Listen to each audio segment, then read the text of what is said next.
Celebrating 25 years of talk, news, and excellence with our new KCAA app. Just do it and download it. KCAA, celebrating 25 years. KCAA Radio, Loma Linda, where no listener is ever left behind.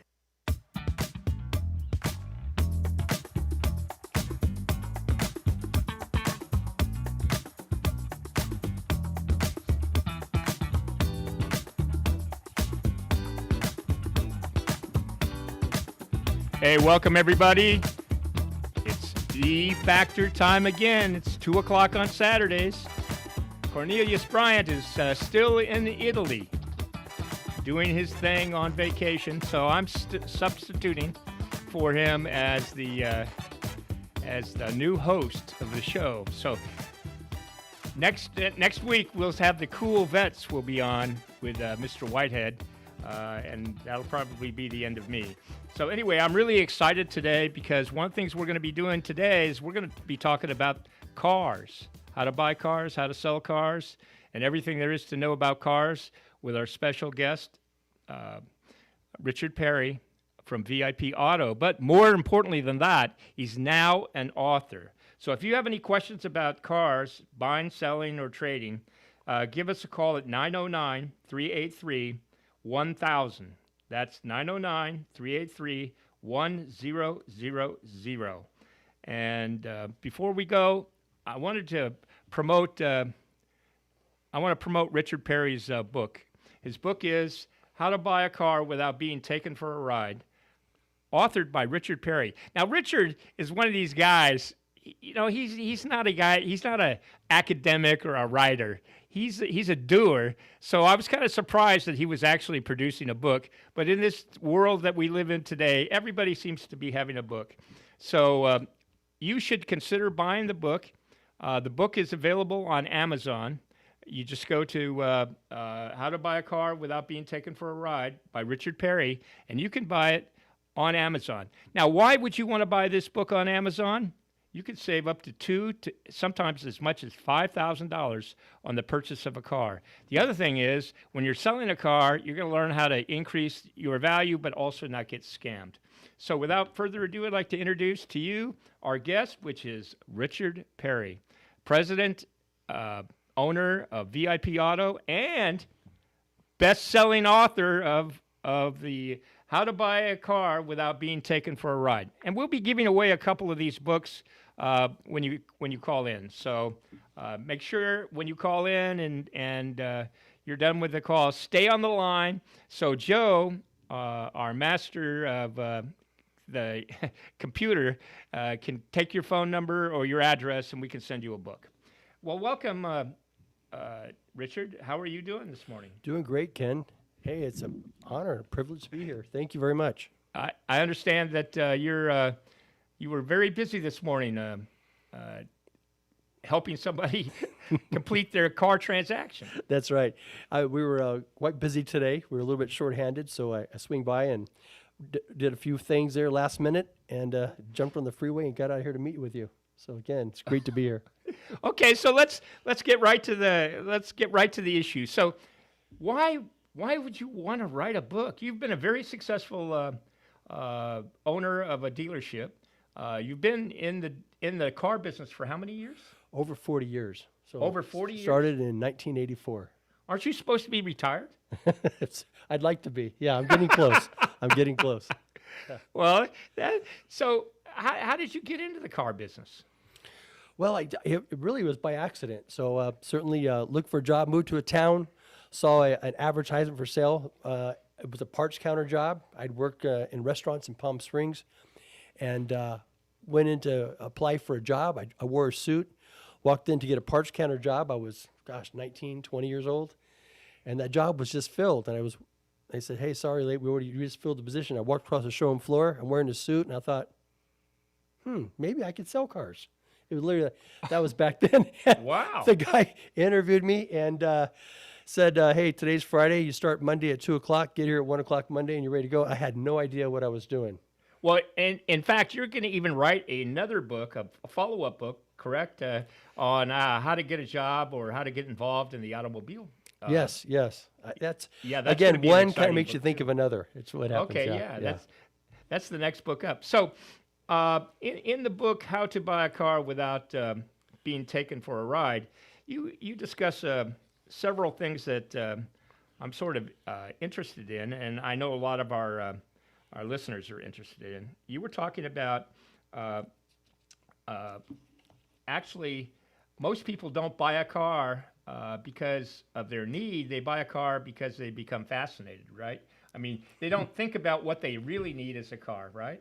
Right, right. So isn't that the first thing you should Yeah, do? sure. In fact, in the book itself, I have a section about being empowered when buying a car. One is, and also in the back of the book, I have a checklist. Before you leave the house, I have a checklist of what's most important to you, right?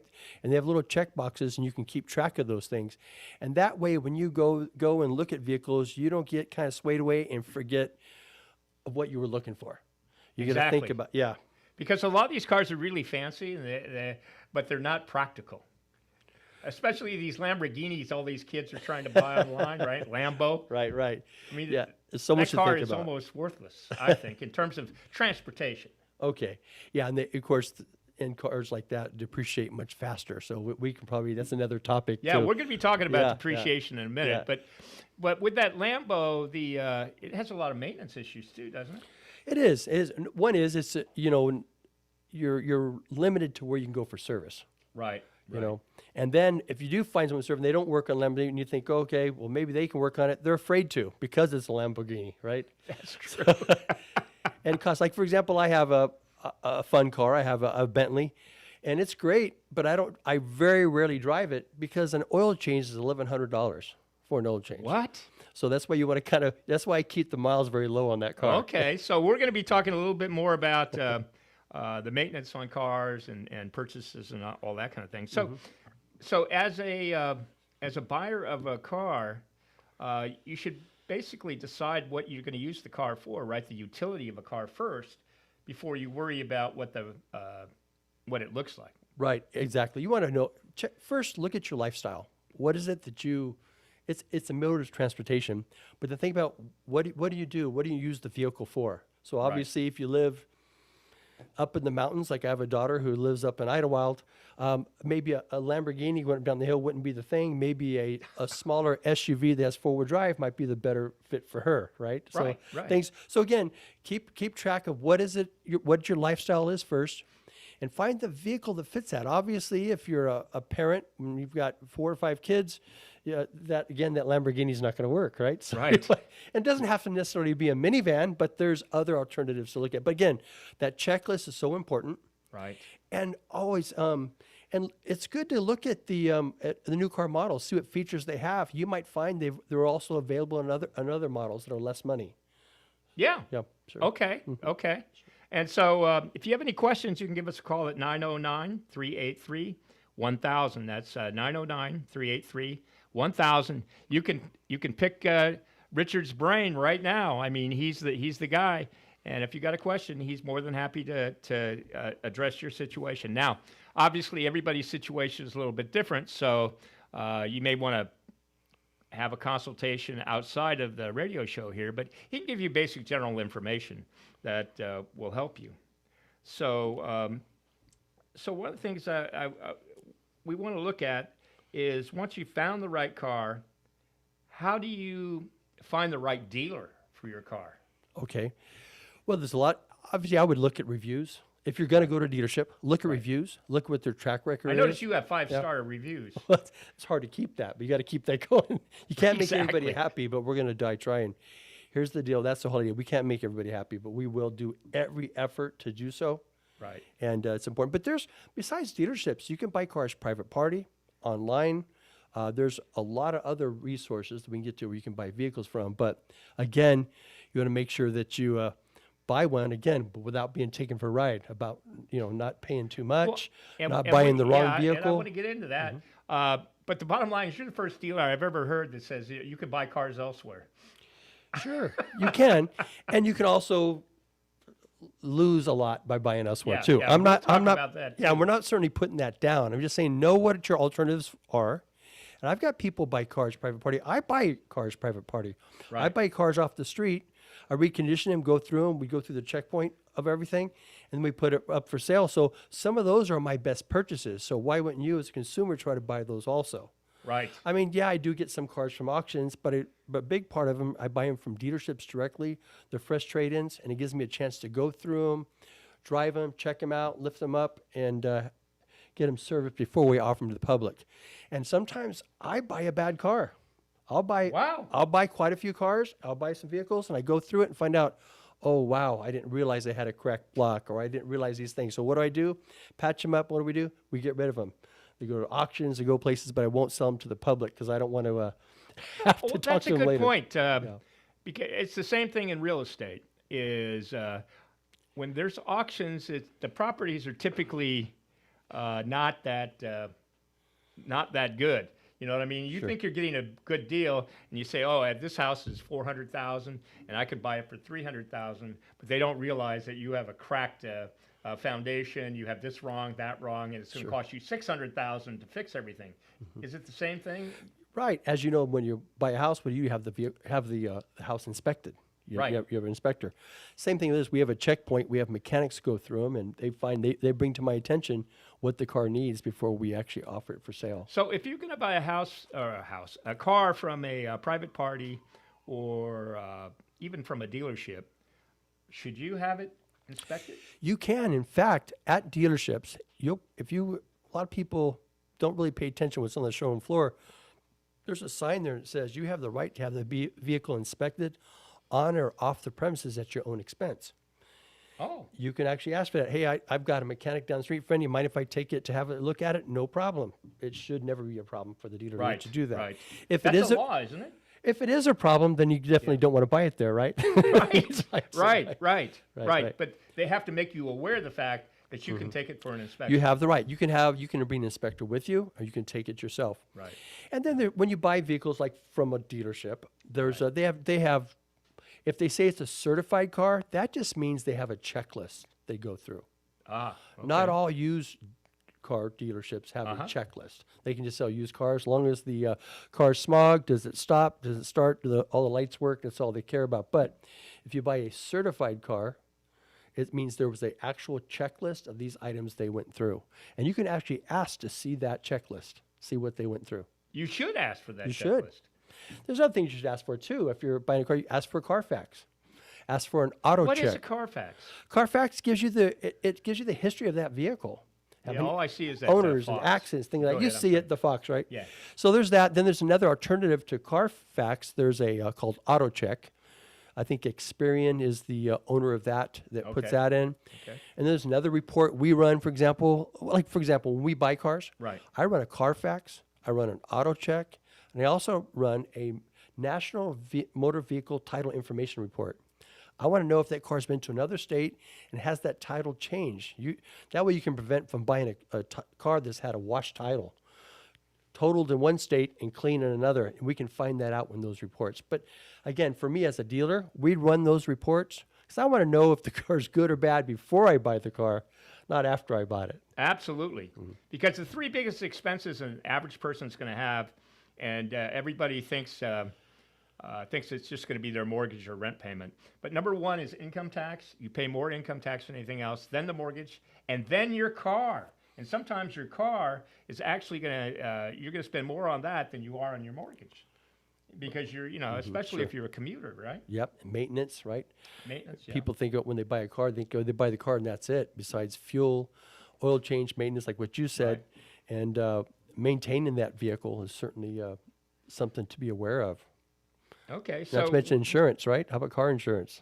Exactly. Well, and a lot of people, I think they think, well, I'm going to buy it from a third party, and the third party, I'm going to buy it for less. I think it's in your book. It said, buy the car for $5,000, and I'll give you a receipt for $500. So when you register the car. Oh, gosh. And I've heard some horror stories about that. So absolutely, the reason why you do that private party, people do that to pay less sales tax. To pay sales tax. To pay less sales tax. And I get it. As a dealership, we have to report whatever it is we sold the car for. Correct. Right. Correct. Well, we're going to break for a commercial right now. Man, it's exciting. So if you want to call Richard, give us a call, 909-383-1000, 909-383-1000. Or for you people that don't know 1000, it's 1000.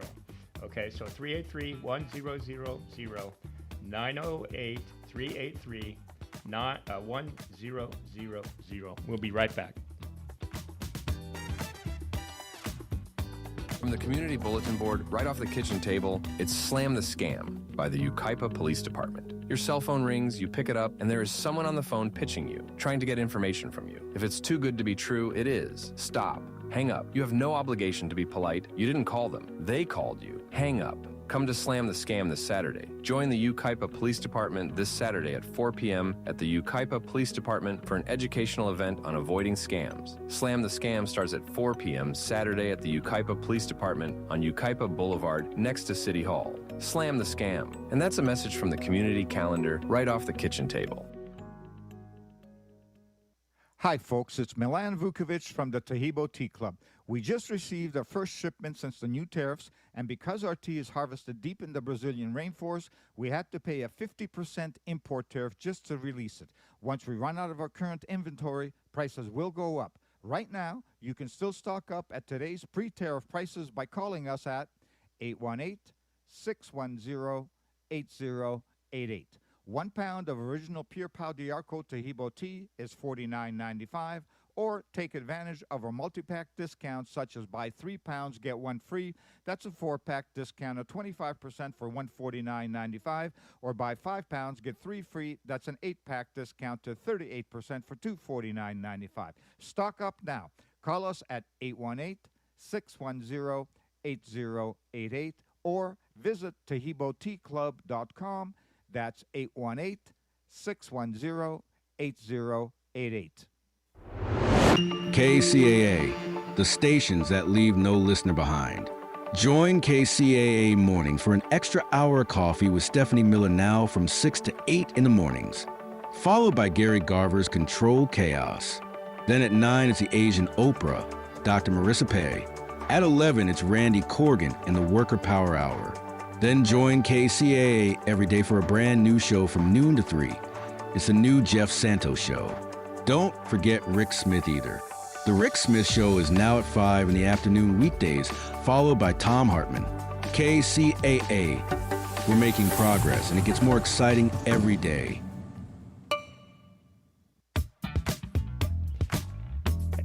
Hey, welcome back to the E Factor. And our special guest today is Richard Perry. It looks like we have a call on the line, Richard. Okay. Whoop, there we go. Hello. Hello, Yeah, who may I say is calling? this is Bob Sharp. Oh, okay. You got a question for Richard? I just wanted to say Richard took care of me really well when I bought a car from him, and he gave me a lot of great advice. I just wanted to say that. Thank you, Bob. Thank you, Bob. And I got to tell you that part of this book is because of Bob. I didn't know he was called. Bob actually wrote a book he wrote many books. One is You Ought to Write a Book. This is Bob Sharp, and he is actually a best-selling author on Amazon. And one of the books he's written was called You Ought to Write a Book, and that inspired me to actually write this book. Well, I'm glad that you did, because I'm not going to say anything, but Richard's starting to get a little long in the tooth, and he's got all this institutional knowledge, that is going to disappear when he finally, leaves the earth here. So, Well, he's writing books. yes, and congratulations for making him do that, because he's, he knows he's not that kind of guy, but now he is. This is a whole new world we live in. Anyway, Yeah, of course he is. all right. So, thank you very much for giving us a call. I'm sure Richard will give you a call, and thank you for calling in, because you took him by surprise. Thank you, Bob Sharp. Good to hear from you, sir. Yeah, do give me a call when you get out. You got it, buddy. Thank you. All right. So there we go. So we'll start. That's normally what happens. Once we get a phone call, then we start getting additional phone calls. So if you want to call and you have a question for Richard, call us at 909-383-1000. And he just got an endorsement from one of the people he sold a car to. That's great. Oh, I mean, it is great. And I didn't come here to sell cars. That's a byproduct of this, right? Yeah, this is not. Yeah, this is not a commercial. This is not an infomercial for a VIP auto. In fact, you'll probably rarely even hear that. This is really about what Richard can do to help you in your journey for purchasing a car. In fact, one of the things he talks about is putting together your own network group. What was that all about? It's a whole chapter in here. Oh, I call it the mastermind group. Yes. Well, mastermind group is just a group of people that obviously you admire that have specialties in that field. So if you know somebody in finance, Right. you know about finance, you know a mechanic, Right. right? You know a car dealer, right? So Right. those are 3 people you'd have in your group, and that would be the people you would call when you wanted advice on a certain vehicle before you went and bought the vehicle. So I call that like if you were in real estate, right? You would have those. So have your group when it comes to car purchases, and it'll save you a lot of money having that. Oh, yeah, I know. And then we're getting another call, but that's interesting because normally real estate agents have like network groups, right? Mm-hmm. It's normally not somebody who's going to buy or sell a car, but how many cars does an average person buy in the course of their lifetime? Gosh, well, I think people buy a car every 3 to 4 years in Well, their there lifetime. you go. So there you go. Could be 10 to 15 different cars. Sure. Hey, welcome to the show. Your name is? Hello? Did they hang up? Yeah, they hung up. Oh, my gosh. They'll call back. Okay. Yeah. 909-383-1000. I guess they wanted to buy a car from you right now. That'll be afterwards. And then once you said, "Oh, I'm not here to sell cars," she goes, "Hey, if it's a she, oh, okay, well, I give up. No problem." So, yeah. So right now, let's go back and let's talk about financing the car. Good point. Because I think everybody wants to buy a car. It's like buying a house, right? Sure. You see the house you want to buy, but you got to go to the mortgage guy, Right. and he tells you that house is out of line for you. Right. But in the car business, it appears to be different with car dealers. They're going to stuff you with the highest price car they can figure out, at least according to some of the things you said in the book. I mean, not all of them. I'm not saying that, but their job is not to look out after you. They want you to be a big boy and take care of your own situation, right? Mm-hmm. So they're not taking responsibility for you over purchasing a car, right? Right. What do you usually do? Like, for example, if you go to a car lot, right, you look at cars first. You get all excited about the car, then the salesman says, okay, let's go for a test drive. You're all excited, and then you go in to find out how much down you need to put and payments. But wouldn't that be good to know that kind of up front before you leave the house, or at least have an idea about that? So a good rule of thumb is for every $1,000 you finance, you figure about $20 for every $1,000. You're going to finance $10,000, it'd be about $200, depending on your credit. If your credit is subprime, you better add another $5 or $10 to that, right? It could be much as that. Right. Also, the year of the car you're looking at. If the older the car, the shorter the term's going to be. So those are factors, and the interest rate's a big part. You talked about financing. For example, on a car, I'm talking about a car dealership. When you go to a car dealership, they have their own finance department, finance manager, so on, and they shop for you, or they look for financing. They're going to look for what's best for them, right? Not always what's best for you. Yeah, what do they call that? The F&I department. Yes. But they don't just sell you the financing. They sell you just about everything under the sun. Well, the but first anyway, thing is ahead. that, but when you have, the other thing too, a lot of people don't realize, you can see what the dealership has to offer, but then you can also ask for an option purchase order. What that means is, okay, you're going to offer me, I'm just going to pick a number, 7% interest on this vehicle. Right. All right, and they'll calculate the payments based on that and some other things, but we'll get into that in a minute. Sure. But then wouldn't it be nice to say, hey, I'd like to have an option. I'll go ahead and go with that, but I still want an option for 5-10 days to get my own financing. Then you can take that purchase order, hand it to your bank, your credit union, say, hey, I need you to beat this deal. And then you can go back to the dealership and give them the cash and not be stuck with their financing. But you got to ask for an option purchase order. It's called an option. Option purchase order. So, but are they going to let you sneak out of the dealership with that little piece of paper? They will. Well, if they want to sell the car, right? And most of the time, people will stay with what the dealership has to offer. For example, some new car franchises, they may offer 0% financing, right? Well, you certainly can get that. But then take a look at, there might be a rebate that's quite substantial, Could be $3,000, $4,000, $5,000 rebate. You never know. And sometimes you might be able to do the math and find out, wait, I can go with my credit union, get their 3% or whatever they offer, Right. and take the rebate, and mathematically it comes up a lower payment for you. Not only we have a lower payment, but you also have a lower amount finance on that vehicle. So again, just know that. And then when you go in the finance office, you're right, there's financing, but then there's also warranty, there's gap, there's paint protector, theft protector, alarm systems, things that you need to know about that first. But then those are optional products that you do not have to buy. You just need to know what those are. Right, and a lot of times they say, hey, these cars automatically come with this, and you really don't have any choice.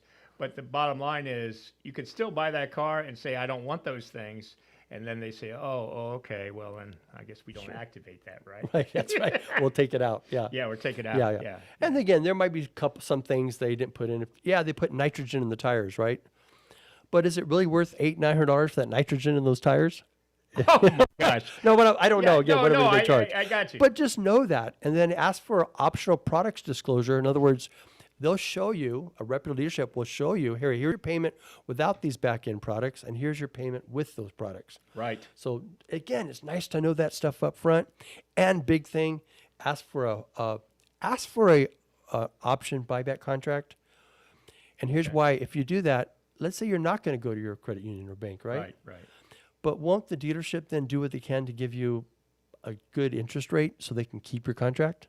Absolutely. They're not going to want to have it up too high because they don't want you to shop and have them get paid off. Absolutely. So, Absolutely. Again, just something to consider, and that's in the book. Yes, and that's how you can save between $2,000 and $5,000. Actually, sometimes 10,000, but As again, high as 10,000. Yeah. Yeah, well, I don't work in that arena. Those are those expensive cars. You know what I'm saying? So, but up to $10,000. But yeah, like your point was made is that you could get zero financing, but if it's loaded up with all these other things, your payment is going to be a lot higher. Right. And that zero interest is offset by all the additional things that you ended up buying. Whereas if you didn't buy those and got a 3% or 6% from the credit union, without those additional things, your payment's lower. Right. Do the math side by side and take a look. See what's best. Wouldn't it be better to have a lower payoff, to owe less on that car? Absolutely. It would be better, right? Absolutely. Sure. If you want to know more about how to buy a car without being taken for a ride, give Richard a call, 909-383-1000.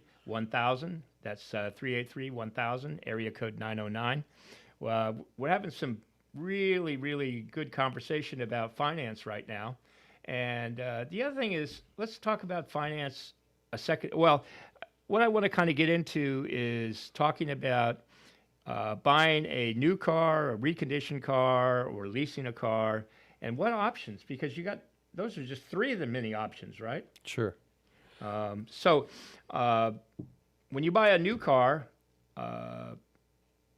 when you leave the lot, how much depreciation do you get? Absolutely. The biggest depreciation is in that new vehicle right when it goes off the lot. Right. It does quite a bit.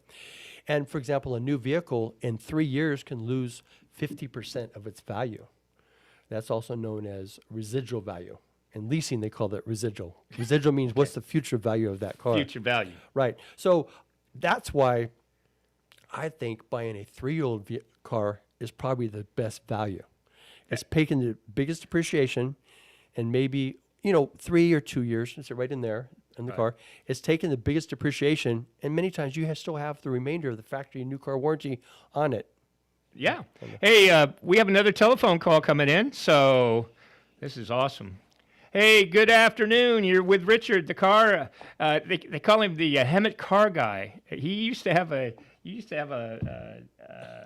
in the newspaper back when newspapers were around. He used to have a column. Hey, so welcome, and who may I say is calling? Yeah, my name is Eric. Oh, hey, Eric. You got a question for Richard? Yes, I do. I'm interested in buying a car. What documents do I need to bring to the dealership to make the financing easier? Oh. And if I don't have a job and I kind of lie on my application, what would happen?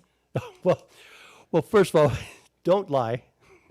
That's fraud, number one. And when you're going to go to a dealership and buy a car, bring obviously your identification.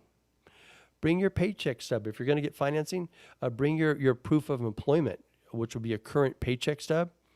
And it wouldn't be a bad idea to bring in proof of your residence, where you live, a current utility bill, water, trash, gas, electric. That shows stability, shows where you're at.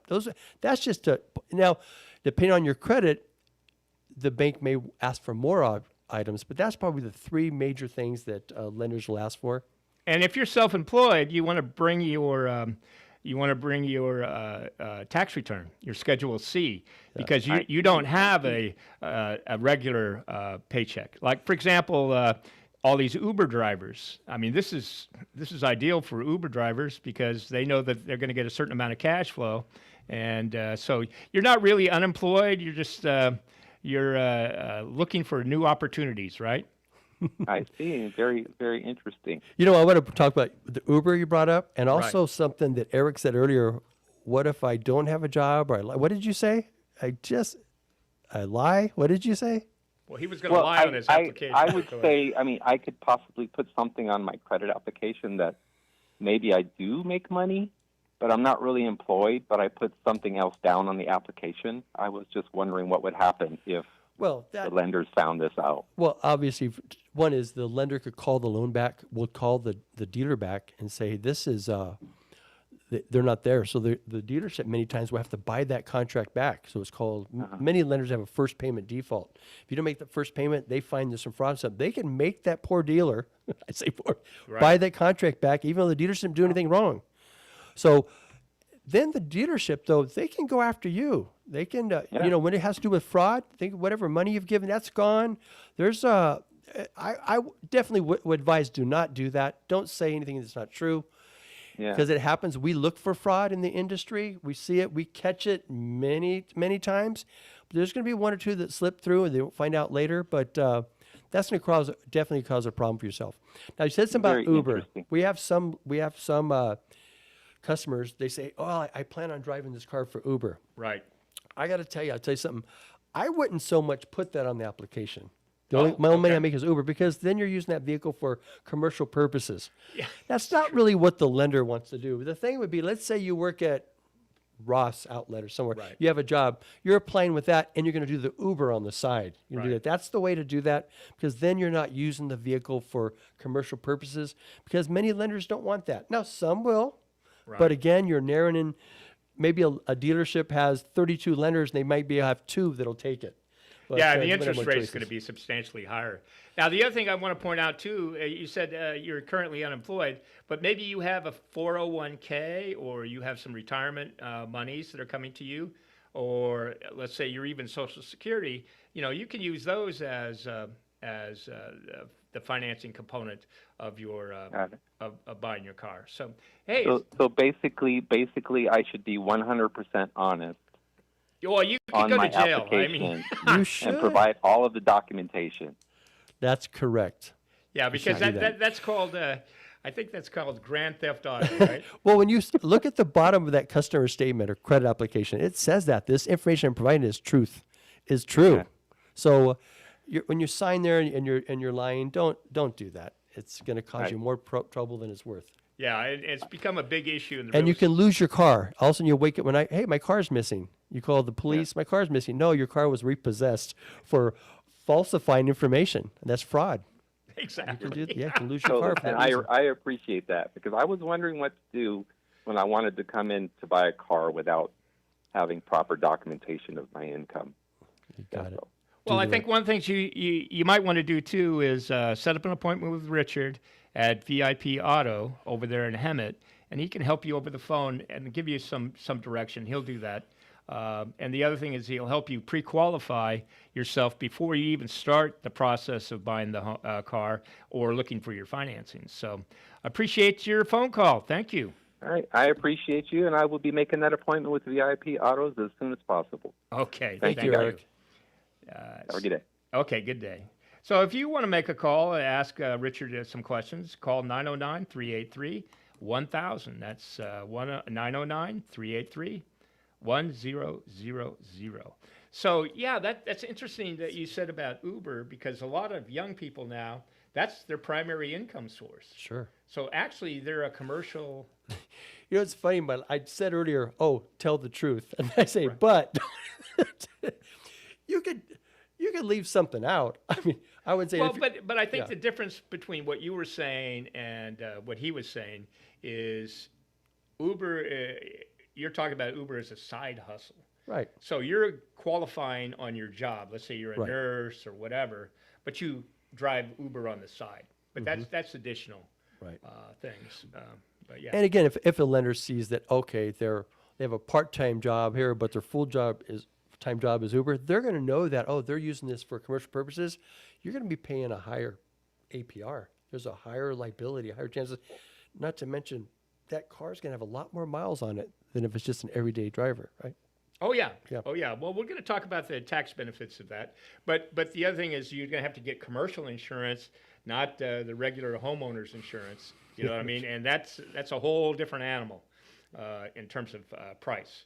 So you're going to have a lot more expenses than you would if you just bought it as a daily driver or commuter or whatever. Yeah. So okay. So the bottom line is we're trying to find. We're kind of looking at.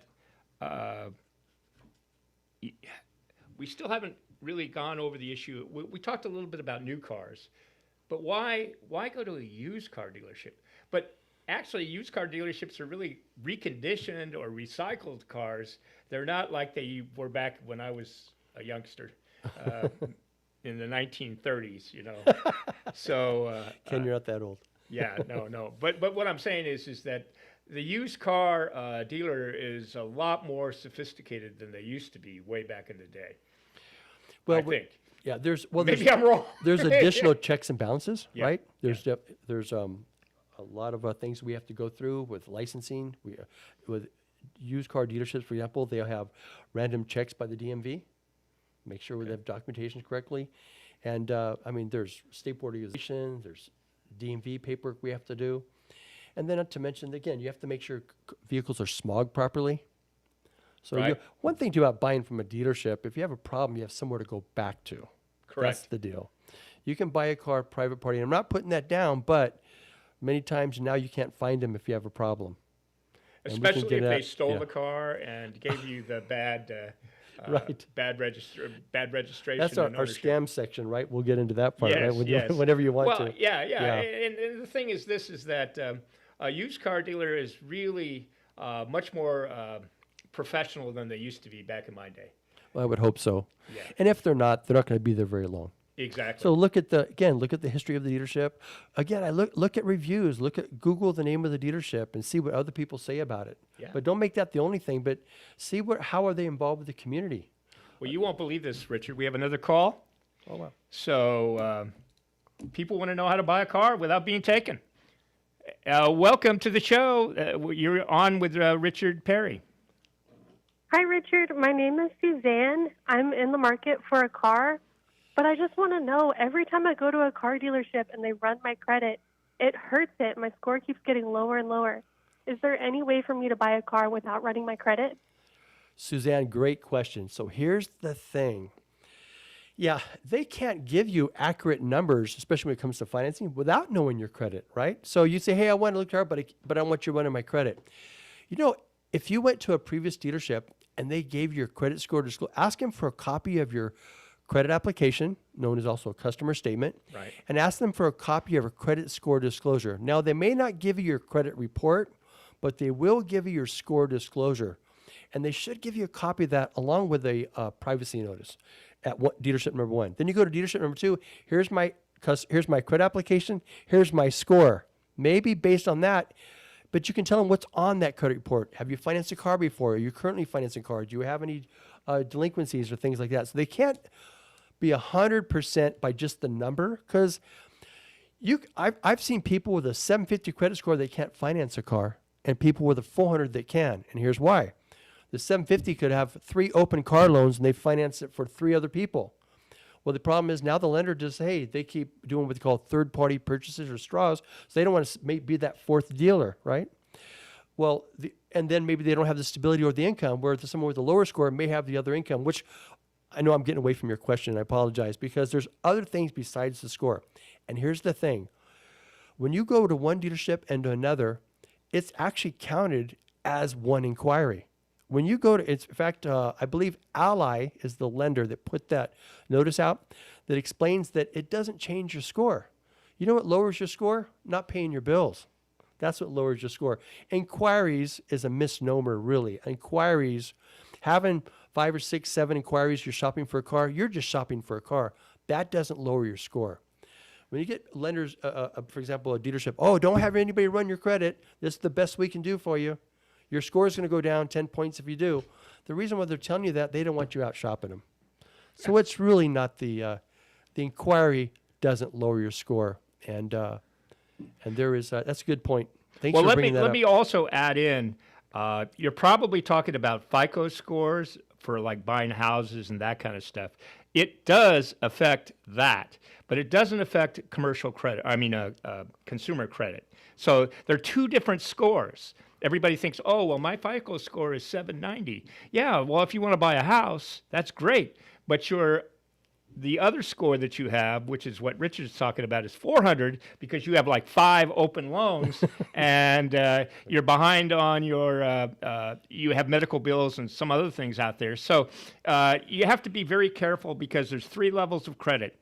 There's the FICO, the commercial, and then there's the consumer. And they all have different scoring processes. So anyway, go ahead, Richard. Right, Ken. There's 3 different credit reporting companies. There's Experian, TransUnion, and Equifax. And they have 3 different score models. They have one for auto loans called a Fair Isaac Auto. Yep. They have another score. They have one for real estate. So it's 3 different ones. You know, it's always funny. I get people that come in, hey, I've got my car guru, not car guru, or credit guru, or whatever it is they ran. Yeah. And it says my score is, I'm an 800. Oh, wow, that sounds good. Then when you actually run their credit, you find they're a 580 and you're a 620. And they don't know. I wish we'd all would use the same score model. Right. I get it. Being that there's 3 different companies, 3 different score models, you really never know. But they're close, but you never know what it is. What do they do in real estate? They run all 3 and they grab the one in the middle. Correct. That's what they do. But yep. For example, we use Experian, and we only really pull the auto score. It's called version 8 auto score. That's all we care about. Okay, yeah. So is that helpful to you? Or? Yeah, that is really helpful. I had no idea there were so many different types of credit, and I was really just afraid to run it again. I have my down payment, so I'm looking forward to getting an appointment at VIP Auto. All right. Yeah, and the thing is that be sure you call Richard because he can help you pre-qualify how much of a car you can really afford to purchase in your situation. And he's not going to make you buy a car from him, but he does it as a service. It's ridiculous. I've been to his place. He's talking to these people, and I'm saying, oh, you must have gotten some nice sales. Oh, no, the little old lady needed some little help on this or that. Richard is very helpful, and he will give you the number, and then you can go from there. Because a lot of people will be asked by dealerships and others to overpay for the car. And the car is only one of the many expenses that are involved. So you want to get a number before you even get to the point of trying to qualify yourself. So, yeah, give Richard a call over there at VIP Auto in Hemet, which, is an awesome place. Thank you, Suzanne. Love you. Thank you, guys. Thank you, Richard. Okay, so now I want to talk real quick because we're running out of time. How much time? We got about 6 minutes left. So, okay. Well, let's break for a commercial, and then we're going to come back, and we're going to talk about scams. The end of the year. Okay. Taxes. Okay. And if you have any phone, if you want to call us at 909-383-1000. Richard's happy to take your call.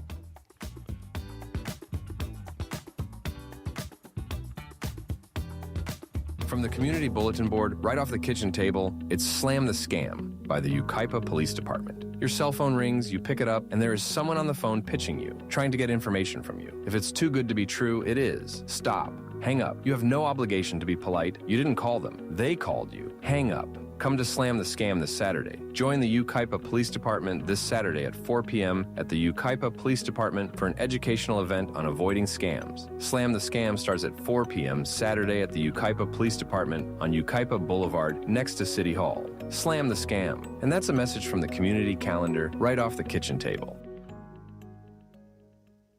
Hi, folks. It's Milan Vukovic from the Tahibo Tea Club. We just received our first shipment since the new tariffs, and because our tea is harvested deep in the Brazilian rainforest, we had to pay a 50% import tariff just to release it. Once we run out of our current inventory, prices will go up. Right now, you can still stock up at today's pre-tariff prices by calling us at 818-610-8088. 1 pound of original Pure Pau d'Arco Tahibo tea is $49.95, or take advantage of our multi-pack discounts such as buy 3 pounds, get 1 free. That's a 4-pack discount of 25% for $149.95, or buy 5 pounds, get 3 free. That's an 8-pack discount to 38% for $249.95. Stock up now. Call us at 818-610-8088 or visit TahiboTeaClub.com. That's 818-610-8088. KCAA, the stations that leave no listener behind. Join KCAA Morning for an extra hour of coffee with Stephanie Miller now from 6 to 8 in the mornings, followed by Gary Garver's Control Chaos. Then at 9, it's the Asian Oprah, Dr. Marissa Pei. At 11, it's Randy Corgan in the Worker Power Hour.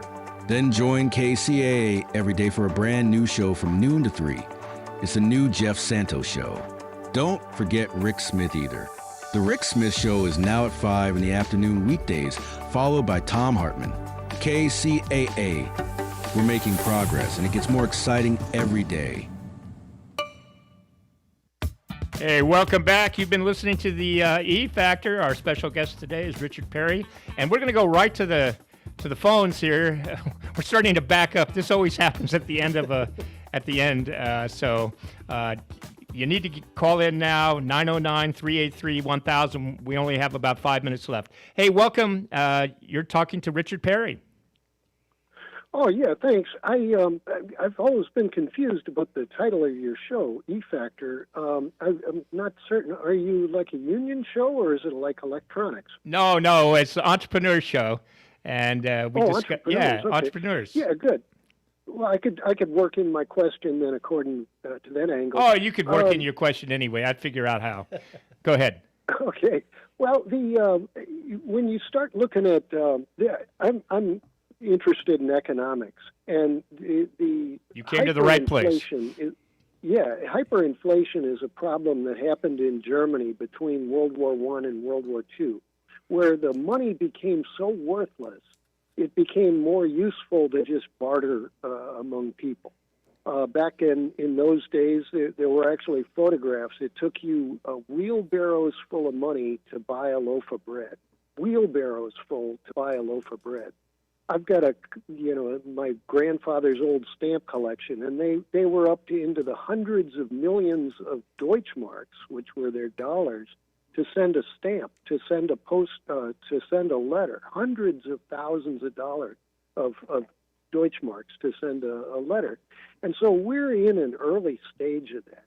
And so entrepreneurs and business people are having to basically cut each other's throats in order to just make a simple transaction. So I'm wondering if you're looking at like local currencies or local barter systems or local communications to be able to supersede that problem. And actually, when you start looking these snap cuts that are coming up, that's money that comes in from Washington, D.C. Right. And most congressional districts in America don't equal out the money that they send in on April 15th. Absolutely. They never get back what they send in. And so SNAP is a way of actually getting some portion of that coming back in. And when Donald Trump cuts off the SNAP benefits, he's cutting off any possibility of getting money back into the this is a fascinating discussion. In 2 weeks, we're going to be talking about Bitcoin and alternate currencies. So why don't you call back then and just stay in tune, and we love your point of view, and that's when the Volkswagen was created, was with that hyperinflation with Germany to reduce the cost of automobiles. But thank you for your call. My pleasure. Yeah. Okay, so Wow, we're getting a lot of calls. I want to get to scams because one of the things he was talking about was the money scam. Right. But oh gosh, there's scammers use Facebook and Craigslist and forge paperwork to rip you off when you're going to buy a car. Just be privy of that. In my book, there's some of the examples of scams, right. And I've had some come in, and I just go, and I had one kid. I say kid. He's in his 40s. You know, when somebody's in the 40s, when you're as old as I am, you can call him a kid. Comes in, pulls up in a car. To me, I'm looking. I see about a $42,000 vehicle. He says, "Hey, I bought this car for $24,000." I said, "That's a great deal, from what I see, as long as everything's good." He says, "Somebody's going to see you. I think something doesn't seem right." Right when he handed me the title, I realized it's a fake pink slip. And I ran search. It turns out the car was stolen was stolen from a rental car company. And it was posted on Facebook for sale. And this poor guy had, all the blood came out of his face. He said, "That's all the money we had. I was just trying to get a deal from my family. And man, I messed up. I don't even know how to tell my wife what I just did." Yeah, and the other thing is he potentially could be arrested as well. Yeah, because stolen property. He turned to the authorities, gave him all the information he had, and God, I pray he was able to get his money back. But he got put together like a, like a cheap with suit. the internet, it's a lot harder to catch these guys. Once they've got your money, they're gone. And they're gone. They've posted on the internet, and then all of a sudden they're not there anymore. You can't find them. And there's always a story. Well, I'm selling it from my sister or a family member or someone or something like that. Just be careful of that. The scams out there. If the deal seems too good to be true, it probably is too good to be true. It's not right. Oh, absolutely. And then the other thing is, if you're selling a car, let's say on a Craigslist or whatever, be very careful about where you show that person the car.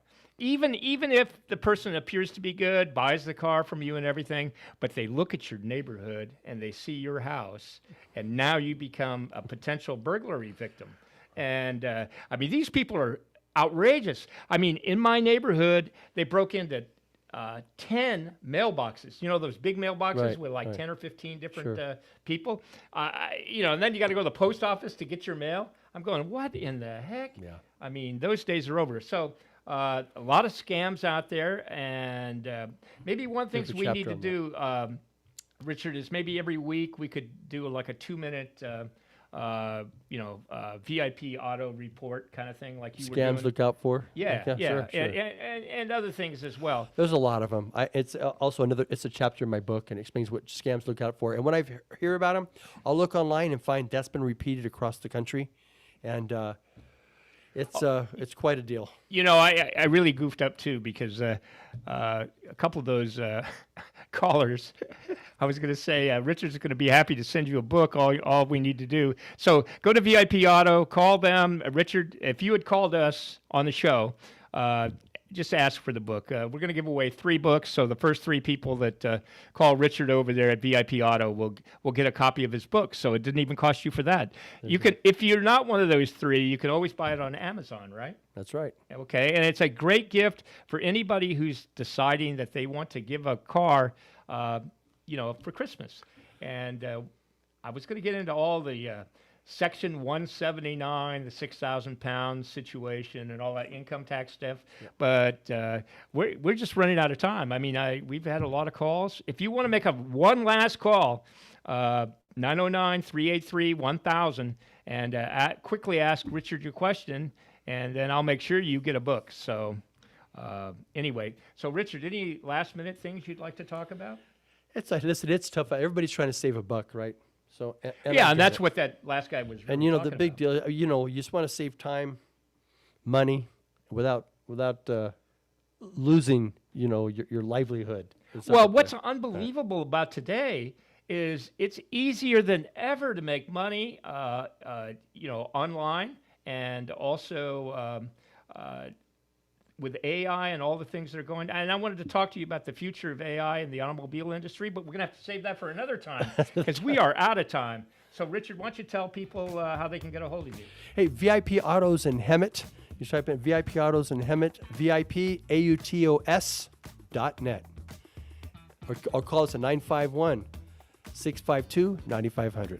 Okay, and next week, the Cool Vet will be here talking about services that the disability for veterans. And then after that, our returning super host, Cornelius Bryant, talking about the E factor and what he learned in Italy. So stay tuned. Ken Powell subbing for Cornelius Bryant and the E factor. Thank you for tuning in.